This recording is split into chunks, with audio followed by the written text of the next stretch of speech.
শহীদ বেদিতে মাল্যদান, দলীয় পতাকা উত্তোলন, শ্রদ্ধাঞ্জলির মাধ্যমে শুরু হয় অগপর প্রতিষ্ঠা বার্ষিকীর অনুষ্ঠান।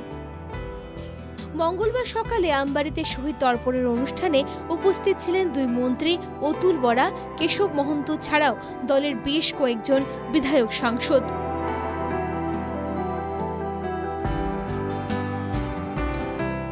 সাংবাদিকদের সঙ্গে আলাপচারিতার সময় অগপ সভাপতি তথা মন্ত্রী অতুল বরার কণ্ঠে শোনা গেল জাতীয়তাবাদের প্রসঙ্গ।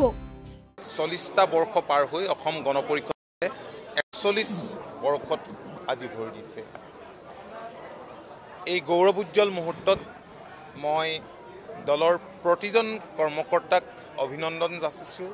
জাতীয়তাবাদক শক্তিশালী ৰূপ দিয়া, জাতীয়তাবাদত মনে প্ৰাণে বিশ্বাসী যিসকল পুৰুষ মহিলাই, যিসকল যুৱক যুৱতীয়ে, যিসকল ছাত্ৰ ছাত্ৰীয়ে এতিয়াও অসম গণ পৰিষদক শক্তিশালী ৰূপ দিয়াত কাম কৰি আছে, মই সকলোকে ধন্যবাদ আৰু কৃতজ্ঞতা যাচিছোঁ। শাৰীৰিক অসুস্থতা নিয়েও উপস্থিত ছিলেন প্ৰাক্তন মন্ত্ৰী তথা শীৰ্ষ অগপ নেতা প্ৰফুল্ল মহন্ত।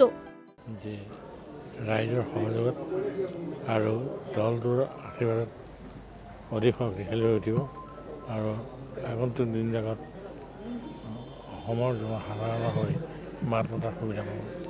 আশীৰ্বাদৰ যথেষ্ট প্ৰয়োজনীয়তা আছে আৰু সেইকাৰণে ইয়াক কোনো নুই কৰিব নোৱাৰে।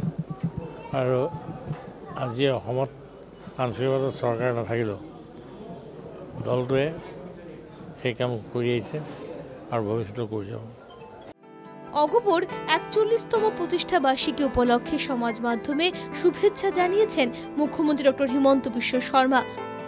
গুয়াহাটি ছাড়াও জেলায় জেলায় চোখে পড়ে অগপর প্রতিষ্ঠা বার্ষিকীর অনুষ্ঠান। জুবিন গার্গের অকাল মৃত্যুতে প্রতিষ্ঠা বার্ষিকীর অনুষ্ঠান অনেকটাই ফিকে ছিল।